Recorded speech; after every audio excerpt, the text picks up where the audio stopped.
Hey, welcome back to Evil's Comics. This guy right here is Evil Mike, or Mike if you prefer. Doesn't matter to me. Got a review for you. From DC Comics, this is Supergirl, Woman of Tomorrow, issue number 8 of 8. This is the finale, the last issue. I've reviewed most of these issues. I think I missed maybe one or two before the finale. It was during that period where I wasn't doing reviews, but that way it'll give you a way to read the series, you know. And I can't hype up this series enough. I had stated last week, I did the review for Rain, issue number 2, that was my read of the week, but I had not read everything. I was missing like 4 or 5 issues from the week. Honestly, hands down, this beats, this is like the read of like the year so far. Getting to the end of this series, I like the series all the way. Every single issue. I want to say the first couple issues, they were really good, but it was kind of like a learning curve. You went into this and it's like a novel. It's not really like a comic. There's a lot more reading involved, which I love. So let's get into it before I get more into the explanation. At the end of this review, I'll show you all some of the art. Supergirl, Woman of Tomorrow is written by Tom King. The art is Bilquis Evely. The colors is Mattheus Lopes, and then letters is Clayton Cowles. Again, this is the final issue in the series. So getting into it, the whole story, and a lot of people I think missed this and maybe didn't catch it to the end, but the whole story is told in a third-person perspective.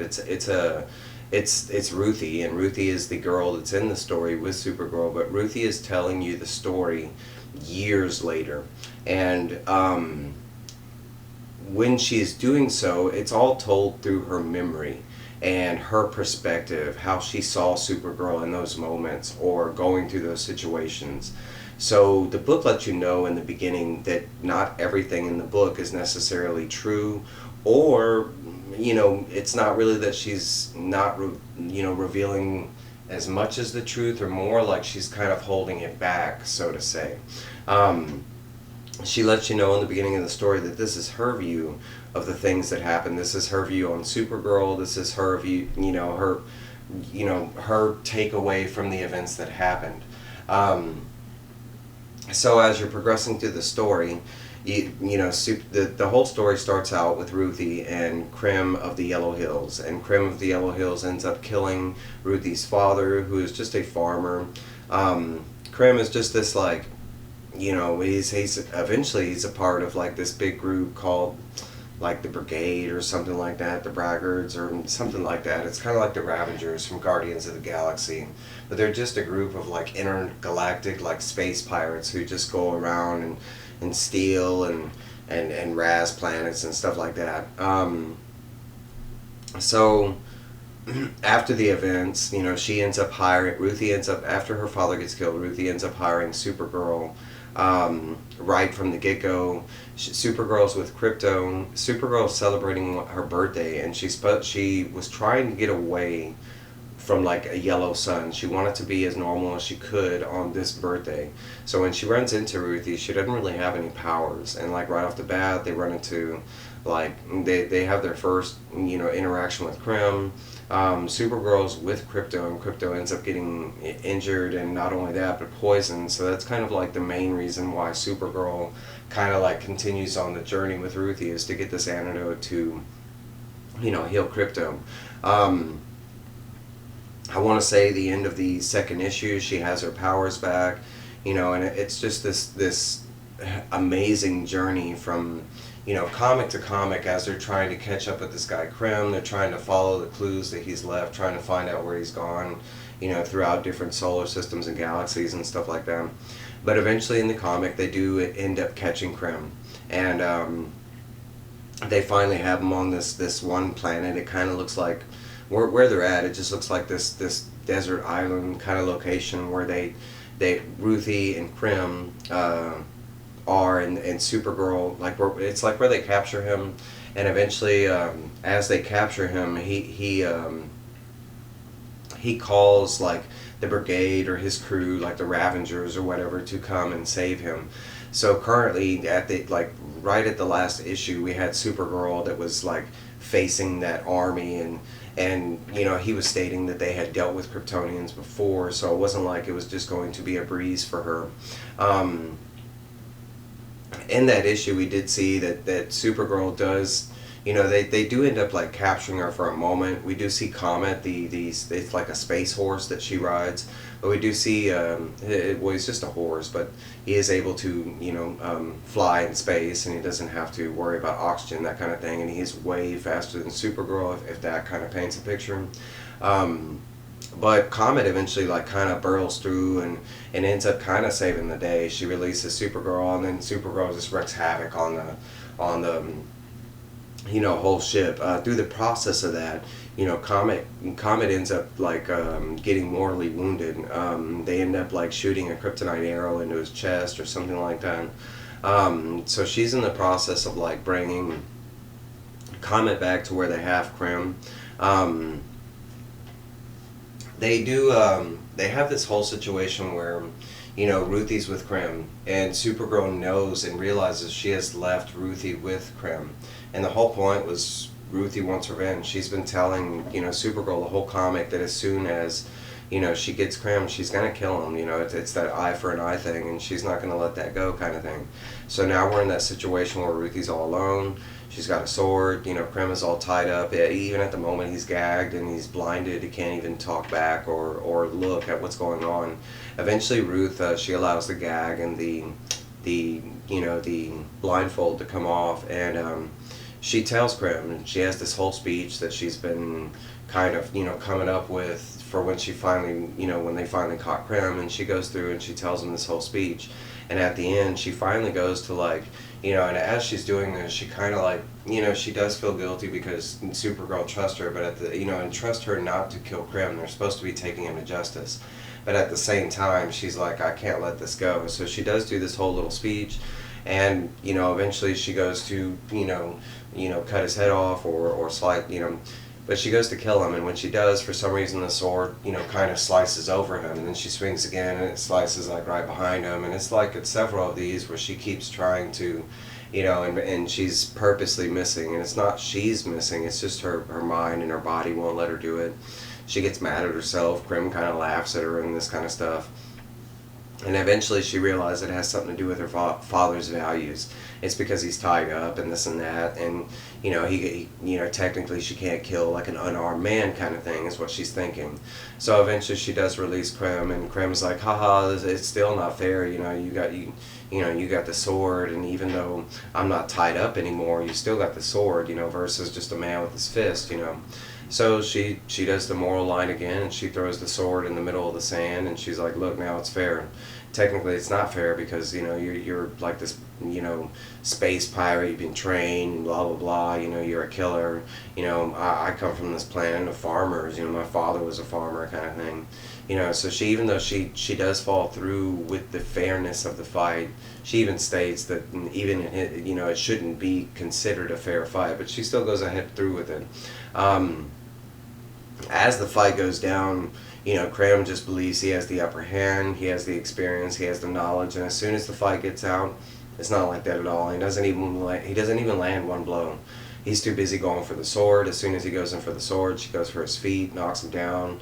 As soon as he gets knocked down on the ground, she goes after his eyes. She pretty much blinds him after that with the, I mean, kicks to the, she's just kicking him in the face, and then she states, like, after a dude's been kicked in the face so many times, he starts forgetting, and he just basically wants to stop getting kicked in the face, and she just, I mean, she takes him down. I mean, it's not even like a, it's really not a fight. You can tell how much Ruthie has progressed at this point, and it gets to the point where I mean, she's not even going after the sword, and she's beating the hell out of Krim, and Krim's, I mean, he keeps going after the sword, and it's just not making it. Eventually she grabs the sword, and she's standing there, and she's like, just, you know, just go back over to the tree, this is over, and, you know, you're not gonna win, you know. And he does try rushing at her one last time to grab her, and she finally does use the sword, and this time cuts off all his fingers, like on his right hand, you know, because they were the one grabbing for him. She's like,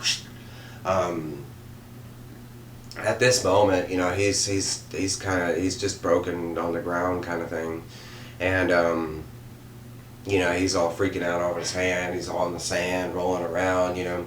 And at this time, we finally get Supergirl that's done with her battle with the brigade and everything, and you know, she's flying down with Comet in her arms, and as she's flying down, Comet is not a horse anymore; it is a man. And Ruthie starts questioning why, well, who's the guy, and this and that, and Supergirl quickly tells her that it is Comet, that he was cursed to be in that horse form, and now that you know, he has been killed, the horse form, you know, goes away and he goes back to a man.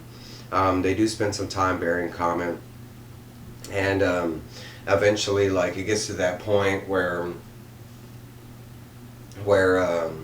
you know, it's come to that time because now Supergirl's there, and like, she's like, look, you know, yeah, this can go like a couple different ways, you know, and eventually she does have a conversation with Ruth and stuff like that, and she kind of thanks Ruth, but eventually Supergirl walks up with the sword and she's like, look, this is done, you know, I don't need all this. And she even tells Ruthie that, you know, the whole spick about the antidote thing was kind of a, you know, she never needed the antidote, you know, she could heal, like when she states it, she was like, as soon as we left, I had already took Crypto to a veterinarian that was on your planet, and he's fine and just waiting for us back home. I just wanted to, you know, she wanted Ruthie to believe that there was a purpose or a reason why she was tagging along with Ruthie, for Ruthie to get this revenge. And now, after everything that this guy has put Supergirl through, because there was a couple times where he did have the upper hand. He had this, like, these magic Morgor globes or something that he threw at her, and it sent her like all the way halfway across this galaxy, and it was on this planet that was like very anti-Kryptonian kind of thing.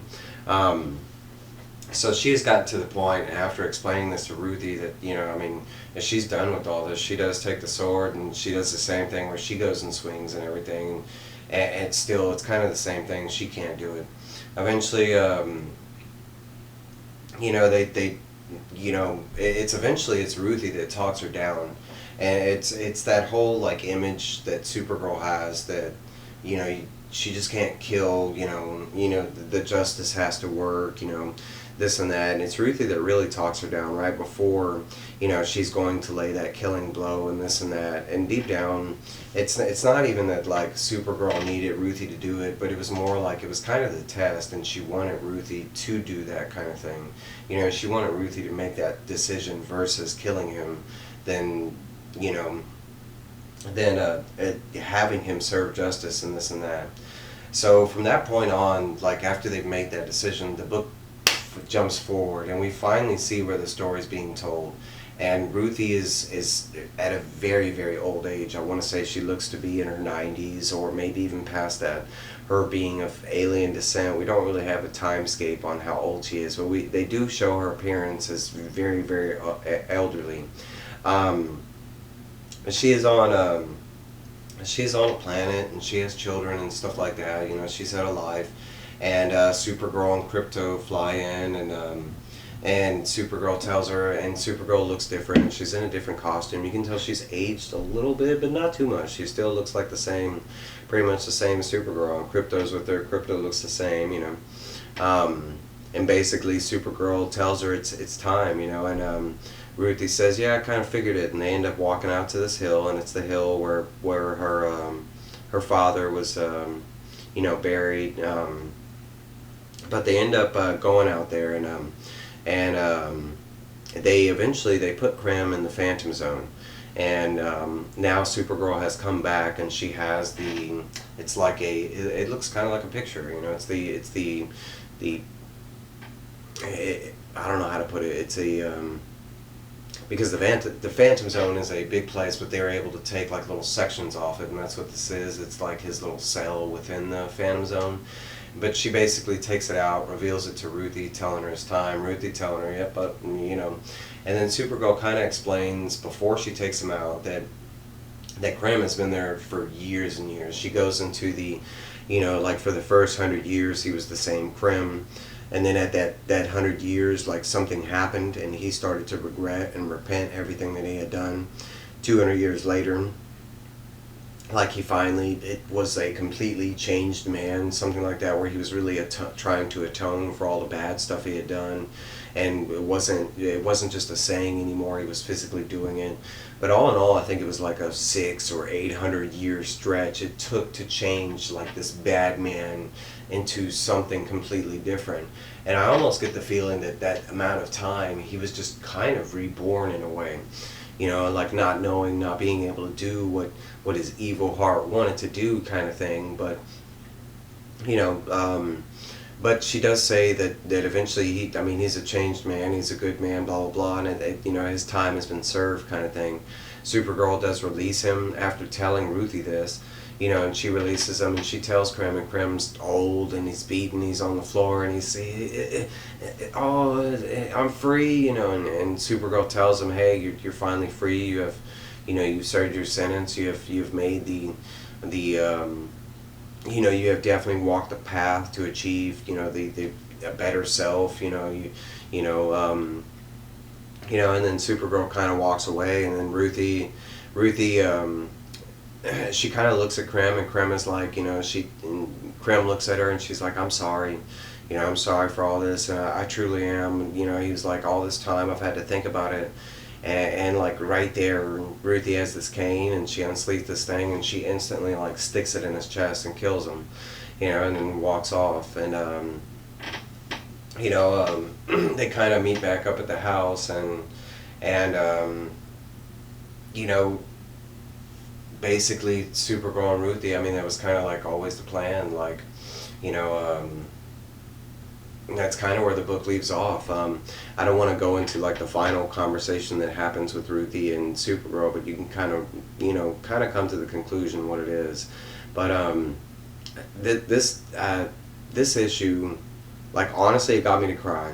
Like when they got to the part and they were releasing Krim, and I know that sounds all funny and everything, but no, it truly got me to cry. Like the emotions that were involved, the character build up, and it wasn't Krim. It was the whole Supergirl and the what they did to uphold that justice, and the amount of time that Ruthie took, and it was just, if you have not read this series, even if you are not DC fan or a Supergirl fan, just get out of your wheelhouse, pick up just the first issue. First off, the art is astounding. It is phenomenal.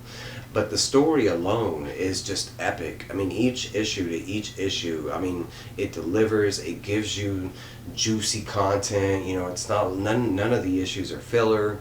It's pretty straightforward from issue number 1 to issue number 8, that this is the plan, this is the goal, and that's what happened. But I cannot hype up this story alone. The emotions, the character build-up, the art, the flow of the story, the panels. There was some epic, like, one-page, scenes that went on with this book. But I can't overhype this book enough. I am a Supergirl fan, but I don't know a lot about her.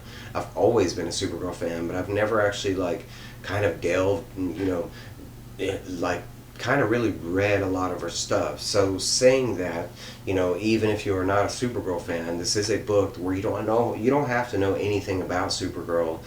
You just have to know that, it's Supergirl and she has Superman powers, kind of thing, and that's it. You don't have to know any of her extensive backstory or nothing like that. It was a wonderful, wonderful, just, side story, and it was excellent. I definitely, I'm missing 2 physical issues in this series, which I definitely have to obtain and get, because this is just a story that I'm going to really love having in my collection. I can see giving this story to other people, trying to get them to get into comics, kind of thing. But that is my review. I can't hype up this comic enough. I think I've done enough in this review. I highly suggest you at least, check it out. I'll show you some of the art. And again, it does seem like I spoil everything. I do not. There's a lot that is left to be read and seen, and the reviews that I do. So don't think that I just outright spoil everything. I don't. I do the major events, but there's a lot of conversation. There's a lot of stuff that goes down that I'm not able to touch on in a 10 or 20 minute review, especially on an 8 issue series.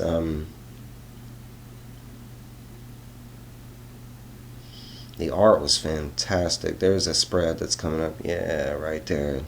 And that's actually Comet in his human form after, sadly, he perished.